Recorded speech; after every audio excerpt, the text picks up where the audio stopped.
እንትና አፍንጫዋ ተሰብሯል፣ አይኗ ሙሉ በሙሉ ጠፍቷል፣ ማየት አትችልም፣ አብጧል። በቃ እንዳልሆነ ሆናለች፣ ተወጋግታለች፣ ተበላልዛለች። ጆግራ ነው ልትነቃም ላትነቃም ትችላለች። የወደቀ እንትን ሰው ያገኛል ሳትወደው ማለት ሳትፈልገው፣ ግን በስራዋ በጣም ፖፑላር የሆነች ናት። ሃይስኩል ውስጥ የምትሰራበት ቦታ ተሰብሮ ተገብቶ ተደፍራ ኮማ ውስጥ ገባች። በቃ ምንም አትሰማም አትለማም። በቃ መኖሯ ብቻ በህይወት እንዳለች ብቻ እንትኗ የመኪናው ሞተር አልጠፋም። ስልኳ እዛ ጋር ወድቋል። የሆነ በቃ ለየት ያለ ሰው የሚያስፈራ አይነት ሰው።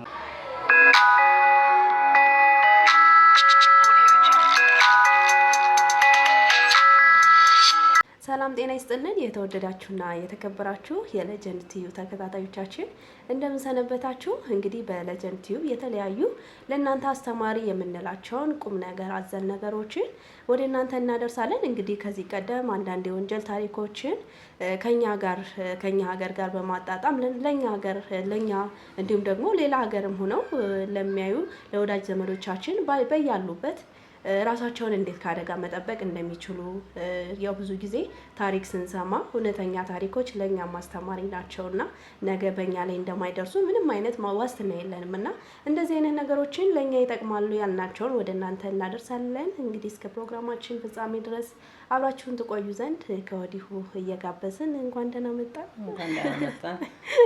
እንዴት ነሽ አፄ? እንኳን ደህና መጣሽ። እንዴት ነው? ዛሬ ያው አዲስ ታሪክ ይዘን መተናል። የወንጀል ታሪክ ነው ሁሌም እንደምናቀርበው ማለት ነው። እስኪ እንዴት አየሽው? ታሪኩ የሰርቫይቭ ያረገች ሴት ከጥቃት ከባድ ከሚባል ጥቃት ሰርቫይቭ ስታረግም አክቹአሊ ለእንትኗ ህይወቷ በሌላ መንገድ ተቀይሮ ያው በህይወት የቆየች ጥንካሬ፣ የቤተሰብን ጥንካሬ፣ ጓደኛን ፍቅር፣ ጥንካሬ፣ ሰዎችን እና የሌሎች ደግ ሰዎችን ለሰዎች የሚያረኩትን ደግነት የሚያሳይ ታሪክ ነው። ነገሩ የተፈጸመው አሜሪካ ነው። እንግዲህ አብረን የምናየው ይሆናል። በጣም ጥሩ። እንግዲህ ያው ወደ ሀገር አሜሪካ ነው ጉዳዩ የተፈጸመው አሜሪካ ነው። ከእንትኑ ስንጀምር ታሪኩን ከእናቲቱ ስንጀምር እናቲቱ የአባቷ ቬትናም የሚባል ሀገር ይዛ የአባቷ ቤት የእናቷ አባት ያያቷ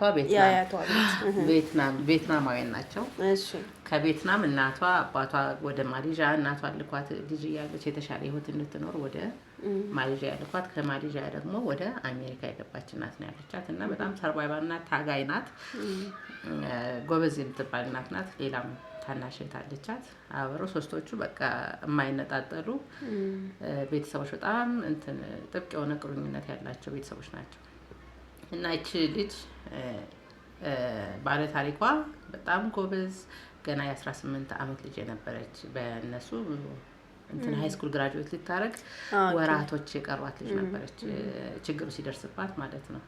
እና በአሜሪካ ደግሞ ታውቂያለሽ ፕሮም የሚባል ዝግጅት አላቸው እነሱ ሃይስኩል ግራጁዌት ከማድረጋቸው በፊት በጣም በሰፊው የሚዘጋጅ እና ወጣቶቹ በቃ ትልቅ ነገር አድርገው የሚያስቡት ማለት ነው በላይፋቸው ፕሮም መሄድ ትልቅ ነገር ነው። እና ለዛ እየተዘጋጀች የነበረችበት ወቅት ፐርፕል ድሬስ ወይ ዲግሪ ወይ ምናምን እንደምንለው ተመርቀን ሃይስኩል ላይ ያለ ዝግጅት እኛ በደንብ ሴሌብሬት የምናደርገው ያን ቀን አይደለ? የነሱ የምርቃትም የግራጁዌሽን ምርቃት ይሄኛው እንደ አንድ ፌዝ ነው። የላይፋቸው አንድ ፌዝ ነው። ያው እንትን ነው ምንድነው የሚባለው ማይልስቶን ነው የሚባለው ከአንድ ወደ አንድ የሚሻገሩበት ሃይስኩል ግራጁዌት ስታርጊ ፕሮግራም ትልቅ ነገር ነው። ያልሄዱ ሰዎች ራሱ የሚቆጫቸው ማለት ነው። በጣም የሚወዱት ኢቨንት ነው። በቃ በዛ እድሜ ላለ ሰው 18 ምናምን ሃይስኩል ግራጁዌት ለሚያደርግ ሰው በጣም ትልቅ ነገር ነው። ትልቅ ኢቨንት ነው በእነሱ ማለት ነው። 18 የሚባለው እድሜው ራሱ ለነሱ ትልቅ ነው። አዎ 18ም እሷ ይሄ ነገር ሀፕን ሲያደርግ 18 ዓመቷን አክብራ ከሁለት ቀን በኋላ ነው ነው ያደረገው። እና ያ ጊዜ ደግሞ ችግሩ የተፈጸመባት ላይ ነው ሐሙስ ቀን ነው። ግን ከጓደኞቿ ጋር እሁድና ቅዳሜ ልታከብር ልደቷን ያው ትልቅ እድሜ ነው 18 ያኔ በትልቅ ሊያከብሩት ዝግጅት ላይ የነበሩበት ወቅት ነው። እና እንትናት ላይፏ ላይ በጣም ጎበዝ ሃይስኩል ውስጥ የተለያዩ ክበቦች ላይ የምትሳተፍ በጣም ቫይብረንት የሆነች ሰዎችን መርዳት የምትወድ ሳትወደው ማለት ሳትፈልገው ግን በስራዋ በጣም ፖፑላር የሆነች ናት። ሃይስኩል ውስጥ ለሆን ብላ ሳይሆን ግን እንዲሁ ዝም ብሎ ስራው የሚያወጣው አይነት ሰው ናት። በጣም ታዋቂ የነበረች ናት። እና በዛውም የተማረችም ፓርታይም የሆነ ትሰራ ነበር፣ ሞድ ውስጥ ትሰራ ነበር። እና አጋጣሚ ሆነ የዛን ቀን የማታ ሸፍት የነበረው ልጅ ስላልመጣ የማታ ተረኛው እንትን አለ አምሽታ ሰራች። የተወሰነ ደቂቃ አመሸችና ስትወጣ የሰራተኞች እንትን የመኪና ማቆሚያ ከቅርብ ነው ግን ትንሽ ጨለም የሚል ነበረ።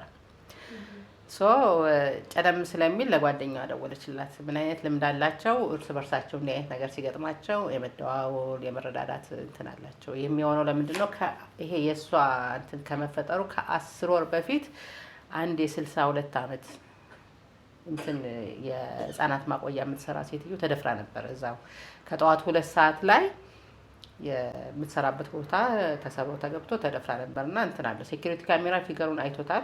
ምስሉን ግን ማን እንደሆነ ኤግዛክትሊ አላወቁም ነበር። ስለዚህ ያ ነገር ስላለ ስለሰሙ እንደዚህ አይነት ጥንቃቄ ያደርጉ ነበር፣ ንቁ ነበረ በዚህ ሁኔታና ጓደኛዋ ጋር ደውላ እያወራቻት እየሄደች በመኪና አንድ እዛው የአካባቢያቸው ላይብራሪ ላይ ቆመች። የቆመችበትን ምክንያት ምንድነው? መጽሐፍ ነበር የተዋሰችው መጽሐፍና እሱ ልትመልስ እና ላይብራሪው ምን አይነት ልምድ አለው? እዛ በእንትን ሆኖ ከመኪና ሳትወርጂ እዛ በመስኮት ማቃበል ትችያለሽ። ለዛ ነው የቆመችው የነበረው። ግን ምን ተፈጠረ? ያስቀመጠችው መጽሐፉን ከባክ ስለነበረ ከመኪናዋ ጀርባ ስለነበረ የግድ መውረድ ነበረባት እና ጓደኛዋ ጋር ስቲል እንትን ላይ እየተደዋወለች ነው። ከዛ ምን አለቻት ለጓደኛዋ? እንትን ነው የሆነ በቃ ለየት ያለ ሰው የሚያስፈራ አይነት ሰው ማለት የሚያስፈራ ማለት በቃ የሆነ ደስ የማይል ስሜት እንዲሰማኝ ያላረገ ሰው አለ እዚህ ቁጭ ብሏልና እንዳዘዩ ስልኩን እያወራሽኝ ቆያለቻት። ከዛ እሺ ብላ እያወራቻት እያለ ልክ እንዳወረደች በቃ ጩኸት ተሰማ። ድምጿ ልክ ከመኪና እንደወረደች ዊዝን ሰከንድ ጩኸት ሰማች። ከዛ ደግማ ስትደውል ቀጥታ ወደ ድምጽ መልእክትን የመራት ስልኳ። ደነገጠች ጓደኛዋ። ምን አደረገች? እዛው ላይብራሪ አካባቢ ጓደኛ ነበረቻቸውና እሷ ጋር ደወለችና ጓደኛችን እንዲህ አይነት ነገር ኪድናፕ ሳትደረግ ሳትጠለፍ አትቀርምና እስኪ ሂጂ ወደዚህ ላይብራሪ ሂጂ አለቻት። ከዛ ለእናቷ ያው ኮንታክት ተቃይሯል። እናቷን ታውቅ ነበር። ደወለች ለእናቷ፣ እህቶቿ፣ ለፖሊስ ተደወለና እንዲሁ ስለፈሩ ማለት ነው እንዲህ አይነት ነገር ስለገጠመ ከዚህ በፊት ስለፈሩ ወዲያው ተደዋውለው ወደ እንትን ሄዱ፣ ወደ እሷ ጋር ሄዱ፣ ወደ ላይብራሪው ማለት ነው። ቀድማ የደረሰችው እዛ አካባቢ የነበረችው ጓደኛ ናት። ልክ ስትደርስ የመኪና ሞተር አልጠፋም፣ ስልኳ እዛ ጋር ወድቋል። ወዲያው ተከታትለው ሁሉም ደረሱ። ሲያዩ እንትን አለ፣ የደም ነጠብጣቦች አሉ መኪናዋ ጋር። ላይብራሪው ጎን ላይ የእጅ ምልክት አለ፣ የእንትን ደም የነካው እጅ አለ እና የሆነ እንደታገደ አይነት ነገር የሚያሳያለ ትንሽ ነጠብጣብ ደሞች እዛ አካባቢ አሉ። የተወሰነ የእንትንም አለ የፕላስቲክ ቢላም ተገኝቷል እዛ ጋር መሬት ላይ ወድቋል ማለት ነው። ፖሊስ ደርሶ እንዲህ አካባቢውን ሲፈትሽ የወደቀ እንትን ሰው ያገኛል። ከዛ አምቡላንስ ተጠራ ምናምን ወዲያው ወሰዷት ወደ ሐኪም ቤት። ከ13 የሚሆኑ ዶክተሮች የተረባረቡበት ረጅም ሰዓት የፈጀ ቀዶ ጥገና ተደረገላት። ልጅቱ ኮማ ውስጥ ገባች። በቃ ምንም አትሰማም አትለማም። በቃ መኖሯ ብቻ በህይወት እንዳለች ብቻ እንትኗ ተንፋሽ አላት እንጂ እንትን አትልም። በቃ የለችም ልንል ይቀላል። ከዛ ኮማ ውስጥ ገባች። ከሰርጀሪ ስትወጣም አልነቃችም። ብዙ ጊዜ ፈጀባት። ከ5 ቀን ምናምን በላይ ኮማ ውስጥ ሆና አልነቃችም። ልክ ስትነቃ ግራ ገባት። እንዴት ነው ያለሁት? ምንድን ነው የተፈጠረው? እንትን ነው አፍንጫዋ ተሰብሯል። አይኗ ሙሉ በሙሉ ጠፍቷል። ማየት አትችልም። አብጧል። በቃ እንዳልሆነ ሆናለች። ተወጋግታለች፣ ተበላልዛለች። እጇ እግሯ መንቀሳቀስ አይችልም። ከፍተኛ የሚባል ጉዳት ደርሶባታል ልጅቷ ማለት ነው። ከዛ እንዴ ለምንድን ነው ማየት የማልችለው? ምንድን ነው የተፈጠረው? ምንድን ነው እየተካሄደ ያለው ምናምን አለች። ከዛ ፖሊሶች መጡና ጠየቋት። ምን ታስታውሻለሽ የሆነውን ነገር ሲሏት፣ እኔም የማስታውሰው ከመኪና ስወርድ ብቻ ነው። ከዛ በኋላ የተፈጸመውን ነገር አንድም የማስታውሰው ነገር የለም። ምንድን ነው የተፈጠረው ብላ ግራ ገባት። ከዛ ቤተሰቦቿን ፖሊስ ሰብስቦ ይሄን ነገር ሊፈጥር የሚችል ጠላት የምትሉት በእናንተ ሳይድ ጠላት ሊሆን የሚችል ይሄን ነገር ይፈጥራል ብላችሁ የምታስቡት ሰው አለ ወይ ብለው ሲጠይቁ እነሱ ምንም ከሌ ሊሉት አይችሉም። ምንም ያስታወሱት ሰው የለም እንደዚህ አይነት ነገር ሊፈጽምባት ይችላል ብለው የሚያስቡት ማለት ነው። ስለዚህ ፖሊስ ፈራ። ይሄንን ሲያይ ማለት ነው የደረሰ ታንቃለች፣ ተወግታለች፣ በቢላ ተወግታለች፣ ተቀጥቅጣለች፣ ብዙ ጉዳት ነው የደረሰባት። ስለዚህ ሜቢ ይሄ ሰው ሊገላት ይችላል መጥቶ ሊጨርሳት ስለሚችል ብሎ በፖሊስ ሁሉ ትጠበቅ ነበር እዛ ሆስፒታል ውስጥ ማለት ነው። ዜን ከዛ ከነቃሽ በኋላ ፕሮም መሄድ እችላለሁ፣ አሁን የሚቀጥለው እሄዳለሁ ማለት ደርሳለሁ፣ ፕሮም መሄድ እችላለሁ ምናምን ብላ ያው ፕሮም ነው ጭንቅላቷ ውስጥ ያለ ለሷ ትልቅ ነገር ነው። በዛ እድሜዋ ገና 18 ዓመቷ ስለሆነ ትሄጃለሽ ምናምን እያሏት የዛውን ምሽት ሾክ ውስጥ ገባች። ሰውነቷ ተንቀጠቀጠ ምናምን። ሲያዩ ሲቲ ስካን ስትመረመር እንትኗ ጭንቅላቷ እያበጠ ነው፣ እብጠቱ እየጨመረ በጣም ከፍተኛ የሚባል እብጠት እያሳየ ነው። ከዛ ዶክተሮቹ ኢንዱስ ኮማ ይባላል በሕክምና ኢንዱስ ማለት ምንድነው? በመድኃኒት ኮማ ውስጥ ከተቷት እሷን። የዚህ ኮማ ችግሩ ምንድነው? ልትነቃም ላትነቃም ትችላለች። ያ መድኃኒት ሜዲኬሽን ሲጨርሱ ላትነቃ ትችላለች፣ በዛው ልትቀር ትችላለች። ግን አማራጭ አልነበራቸውም። የተሻለው ሕክምና ሂደት ያ ነበር። እንትኗን የጭንቅላቷን ማበጥ የሚያስቆመው ማለት በከፍተኛ ሁኔታ እያበጠ ስለነበር ከዛ ለ2 ሳምንት ያክል ቆዩዋትና እንደዛ እንትን ሜዲኬሽኑን አቋረጡ። በቃ ይበቃል ብለው ማለት ነው። ከዛ ጠበቋት። ትነቃለች ብለው አልጠበቁም። ትነቃለች አትነቃም፣ በዛው ልታሸልፍ ትችላለች የሚለው ነገር በጣም አጠራጥሯቸው ነበር። ቆይታ ነቃች። ግን ስቲል ስትነቃ መናገር አትችልም። ከኮማ ስትነቃ ማለት ነው። መጀመሪያ መናገር ትችል ነበረ፣ ፕሮም የለም ትብል ምናምን ሁሉ አውርታ ነበር ስትነቃ። ከዛ ግን መናገር አትችልም፣ ማየት አትችልም፣ ሰውነቷን በሙሉ ማንቀሳቀስ አትችልም፣ መብላት አትችልም። ቬጂቴቲቭ ስቴት ላይ ነው ያለችው። በቃ ምንም መንቀሳቀስ አትችልም። በቃ ትተነፍሳለች፣ ትሰማለች ብቻ። ከዛ ዶክተሮቹ ምናልባት ይሄንን እንትን ኬር ማድረግ የ24 ሰዓት እንትን ኬር ነው የሚያስፈልጋት። በቃ አንድ ሰው ለሷ ሙሉውን ነገር መንቀሳቀስም መብላትም መናገርም ማየትም ስለማትችል ይከብዳቸዋል። እና እንደዚህ አይነት አገልግሎት የሚሰጡ እሷን ኬር የሚያደርጉ ሰዎች ስላሉ ወደዛ ሴንተር እናስገባት፣ ማዕከል እናስገባት ሲሉ ቤተሰቦቿ እንዳልኩሽ ከቬትናም ዋሪየር ናት። ከቬትናም ከማሌዥያ አሜሪካ የገባች ሴት ናት። በጣም ስትሮንግ ናት። ፋሚሊ ቦንዳቸው በጣም ኃይለኛ ነው። በጣም ነው የሚዋደዱት። በፍጹም አሉ ጓደኞቿ በጣም ጥሩ ናቸው። በፍጹም ራሳችን የምናስታምማት ምናምን ተባልና ራሳቸው ማስታመም ጀመሩ። በዚህ ሁኔታ እያለ ልጁ እንዴት ተያዘ? ልጅቷ በቃ እንደዚህ ሆነች። ልጁ እንዴት ተያዘ ስንል እንትን አሉ። ቲፕ መጣ። ሰው ደወለላቸውና የእኛ ሲኒየር የነበረ ልጅ ከአንድ የሚቀድመን ልጅ እዚህ ጋር ቁጭ ብላቸዋለሁ አለ። አንዱ ደውሎ እዚህ ጋር ቁጭ ብሎ ነበር እና ይሄንን ኮንሲደር አድርጉ ማለት ቼክ አድርጉ ተብሎ ተደወለላቸው። ያንን ወሰዱ። ሲያዩ ልጁ ሪከርድ አለበት፣ የእንትን አኒማሎችን አቢዩዝ በማድረግ የፖሊስ ሪከርድ አለበት። ያንን ወሰዱ። ከዛ በኋላ ሂደው ላይብራሪ በዚህ ሰዓት 4 ሰዓት ላይ ነው እሷ እንደዚህ አይነት ጉዳት የደረሰባት። በዚህ ሰዓት ላይ እዚህ የመጣ ሰው አለ ወይ መጽሐፍ የመለሰ ሰው አለ ወይ ብለው ጠየቁ። ለምንድን ነው ያንን ልጅ እሷ በተጎዳችበት ሰዓት ያየው ሰው አለ ወይ የሚለውን ለማወቅ ማለት ነው። የሆነ ሴትዮ አለች በዛ ሰዓት መጽሐፍ የመለሰች እና እሷን ሲጠይቋት ይሄን ሰው አይተሽዋል ወይ? በዚህ ሰዓት ሰዓቱ ግን ቀን ነበር አይደል? ማታ ነው እንጂ 4 ሰዓት ማታ። ከዛ ይሄን ሰው አይተሽዋል ወይ ሲባል አዎ ራይድ ሰጥቻለሁ ወደ ቤቱ። እሷ ከጉዳት ከመድረሱ በፊት ማለት ነው፣ የእሷ ታይሚንግ ማለት ነው በፊት እኔ ወደ ቤቱ እናቴ መምጣት ስላልቻለች ነው ስላለኝ እንትን ልጁ 16 ዓመቱ ነው። በዛ ሰዓት ወደ ቤት ሸኝቼዋለሁ አለች። ግን ውሸት ነው እንትኑ ማለት ነው። ከዛ እንደዛ እየጠየቁ በነበረበት ሰዓት ሴትዮዋን ባገኙበት ሰዓት ልጁ መጣ። እዛ ላይብራሪ ውስጥ ያው ላይብራሪ ኢንተርኔት የሚጠቀም ምናምን ሊመጣ ይችላል። እዛ መጣና ለጥያቄ እንፈልጋለን በቃ ብለው ወሰዱት። ከዛ ሲወስዱት ያው 16 ዓመቱ ስለነበረ ብቻውን እንትን ማለት አይችሉም፣ መመርመር ስለማይችሉ እናቲቱ መጣች። እናቲቱ ምንም እንዳትናገር አለችው። ከዛ ቁጭ ብሎ እያለ ያው ፖሊስ ጣቢያ ስለገባ እንትን አሻራው ወስደው ነበር።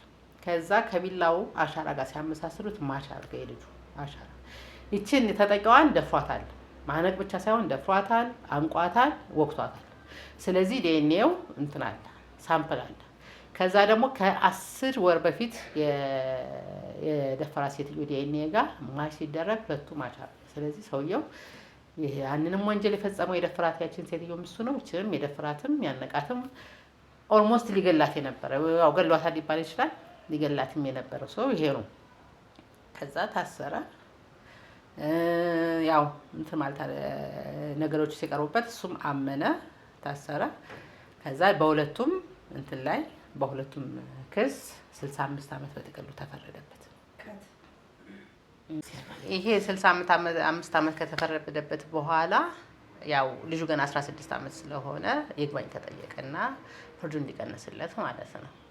ግን የሚገርመው ፓርቲ ይግባኝ መጠየቁ ምን አይነት ጉዳት አመጣ? እንደገና ምርመራ ሲያካሂዱ እራሱም ያመነው ቃል የተናገረው ቃል አለ እዛ እንትን ላይ ምርመራ ላይ ባልያዝ ኖሮ የሆነ ሰው ሊገድል ይችል ነበር ብሎ አመነ።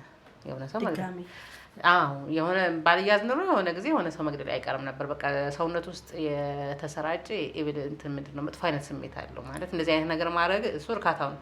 ኢማጂን ያችን የ62 ዓመቷን ሲደፍር ገና 15 ዓመቱ ነበረ። ከ10 ወር በኋላ እኛዋን ደግሞ ኦልሞስት ሲደፍራት እና ሲገላት 16 ዓመቱ ነው። ገና ልጅ ነው። በዚህ እድሜው ነው ይሄን ሁሉ ነገር እየሰራ ያለው። በዚህ እድሜው እንግዲህ ውሃና እሳት በማይለይበት ሰዓት እሱ ግን አልፎ በጣም ከኤብልም የሚያልፍ ነገር በዛች ሞመንት ሴትዮዋ ማየት እንዳትችል፣ መንቀሳቀስ እንዳትችል፣ መናገር እንዳትችል የሚያደርስ ጉዳት ነው ያደረሰባት። ከመደፈሩ በተጨማሪ ምን ያክል እንደታገላት ምኗን እንደመታት እንግዲህ ማሰብ ይቻላል። ከዚህ ውስጥ በጣም ትልቅ የሚባል ጉዳት ነው ያደረሰባት። በዛ ውስጥ ከአቅሙ በላይ ነው ከእሱ እድሜ በላይ የሆነ እሱን ከጭካኔውም እድሜው ከሚፈቅድለት ጭካኔ በላይ አክቹዋሊ በምንም እድሜ ጭካኔ አይፈቀድም። ግን የእሱ በጣም የሚገርም አይነት ነው።